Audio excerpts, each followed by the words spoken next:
తోటి ఈ ఫ్రేమ్ తోటే దీంతోటే బీసీలకు రాజ్యాధికారం ఎట్లా రావాలో చూపిస్తాం దీంతో. సో ఈ సస్పెన్షన్ ఆర్డర్ మాకు అందింది. ఇది పంపించేలా ప్రయత్నం చేసినటువంటి గౌరవ ముఖ్యమంత్రి రేవంత్ రెడ్డి గారికి మీరు చాలా రోజుల నుంచి ప్రయత్నం చేసిరు. పాపం సస్పెండ్ చేయాలి అనేటువంటి తపన. మొన్న కరీంనగర్ మీటింగ్ పోతుంటే కూడా కారు ఎక్కినాక కూడా మళ్ళీ మహేష్ కుమార్ గౌడ్ గారిని రిక్వెస్ట్ చేసి ఈ 1-2 డేస్లో చేయాలన్నా ఎట్లన్నా చేసి అని చెప్పి మీరు తాపత్రయపడుతున్నటువంటి విషయంలో నేను అర్థం చేసుకోగలుగుతా మీ బాధ. ఎందుకంటే మీ దగ్గర ఉండేటువంటి వ్యక్తులు సహజంగానే బానిసలుగా ఉండాలని మీ ఉద్దేశం కావచ్చు, అది సహజంగానే మీరు కోరుకుంటారు. కానీ తీన్మార్ మల్లన్న విషయంలో కోరుకోవడమే మీరు చేసిన పొరపాటు. ఇక్కడ సస్పెన్షన్ అనేది తీన్మార్ మల్లన్న కాంగ్రెస్ పార్టీకి సంబంధించినటువంటి దానిపైన నాకు ఏ ఇబ్బంది లేదు, అది నా వ్యక్తిగతమైనటువంటి అంశం. కానీ ఫస్ట్ ఆఫ్ ఆల్ మీడియా మిత్రులకు తెలియజేయాల్సింది ఏంటంటే దాని గురించి సందర్భం వచ్చినప్పుడల్లా మాట్లాడతా. కానీ ఇవాళ తెలంగాణ రాష్ట్రంలో 3 ఎమ్మెల్సీ స్థానాలకు ఎన్నికలు జరుగుతూ ఉన్నాయి.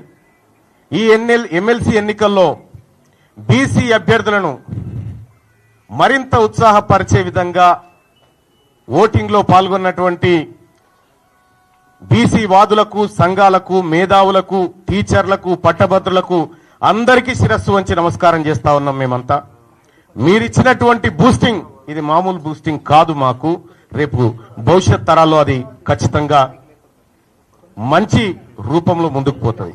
ఇక చాలా రోజుల నుంచి చాలా మంది మీడియా మిత్రులు అడుగుతా ఉన్నారు, ఏమైంది మల్లన్న సస్పెన్షన్ ఆర్డర్ వచ్చింది, మీరు స్పందించరా, ఎప్పుడు స్పందిస్తారనేటువంటి మాట చాలా మంది మిత్రులు, మా సోదరులు కూడా చాలా మంది ఫోన్ చేసి అడగడం జరిగింది. క్లియర్గా స్పందించాలనే అనుకున్నా, అందరి సమక్షంలో స్పందించాలనుకున్నా. దానికోసమే ఇవాళ మీ అందరినీ ఇక్కడికి రమ్మని ఆహ్వానించడం జరిగింది. వచ్చి ఈ కార్యక్రమాన్ని కవర్ చేస్తున్నందుకు మరొకసారి ధన్యవాదాలు తెలియజేసుకుంటూనే, ఇక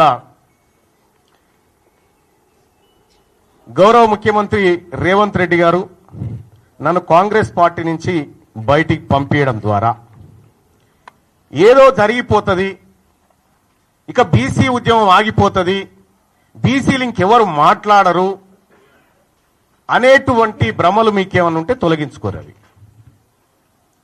వెనకటి బీసీలం కాదు, మేమంతా ఆధునీకరించబడి ఆలోచన మెరుగుపరుచుకొని వచ్చిన మలిదశ బీసీ ఉద్యమకారులం మేమంతా ఇప్పుడు పుట్టుకొచ్చిన వాళ్ళం.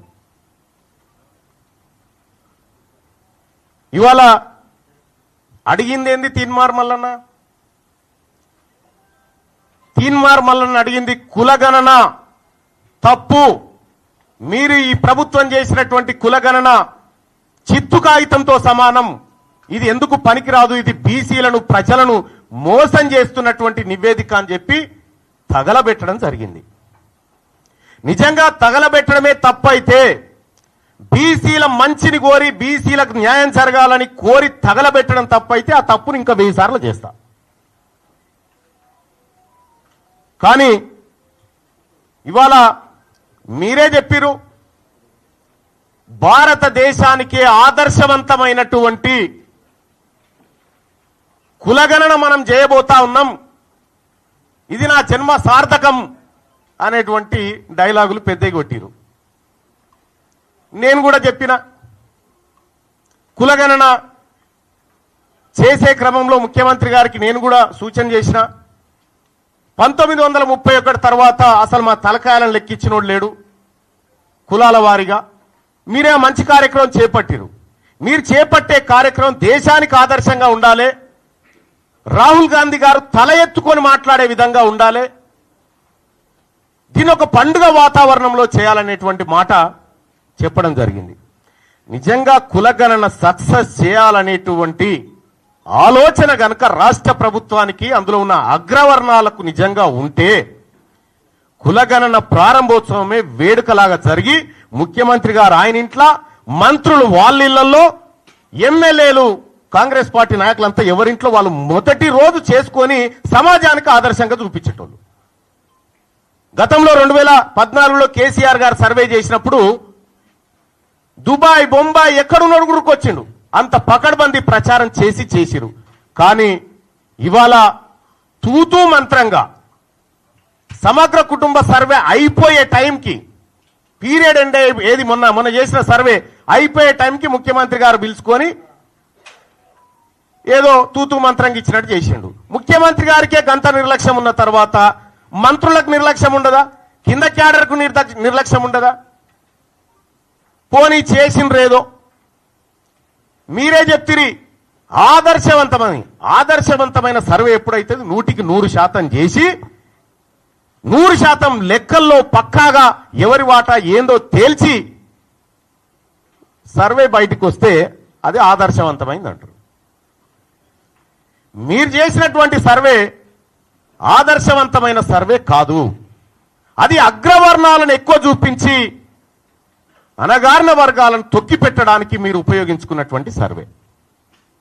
ఈ సర్వేను బీసీ సమాజం ఎట్టి పరిస్థితుల్లో యాక్సెప్ట్ చేయడానికి సిద్ధంగా లేదు. ఎస్, నేను సర్వే రిపోర్ట్ తప్పు అని కాలబెట్టిన తర్వాత అట్లా కాలబెట్టడం తప్పు అని చెప్పి షోకాజ్ నోటీస్ సస్పెన్షన్ చేసినావు. ఒకవేళ నాదే తప్పైతే నువ్వు మళ్ళీ సర్వే ఎందుకు చేసినావు? మరి తీన్మార్మల్లన చేసిందే తప్పైతే మళ్ళీ సర్వే చేయాల్సినటువంటి అవసరం ఎందుకు ఏర్పడ్డది?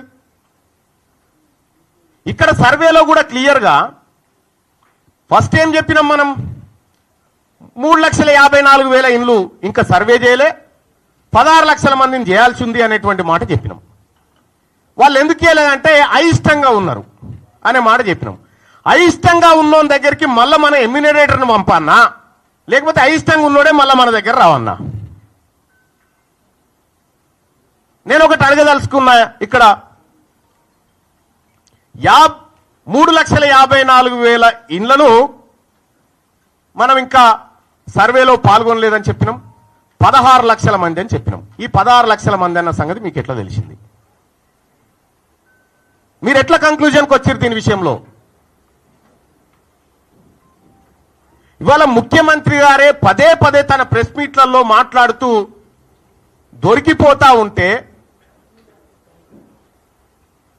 మళ్ళా పైపెచ్చు సమగ్ర కుటుంబ సర్వేకు అర్హత లేదు, అది ఎక్కడ కూడా గవర్నమెంట్ టేబుల్ మీద పెట్టలేదు, దాన్ని క్యాలిక్యులేట్ చేయకూడదు అని చెప్పి నేను కూడా అడుగుతా ఉన్నదే. 2011 సెన్సస్ అయితే మన యూపీఏ గవర్నమెంటే చేసింది కదా. 2011 సెన్సస్ ను యూపీఏ గవర్నమెంట్ చేసినప్పుడు తెలంగాణ జనాభా 3,53,00,000. అర్జున్ పైకి రా. 3,50,00,000 చిల్లర అని మనం చెప్పినాం.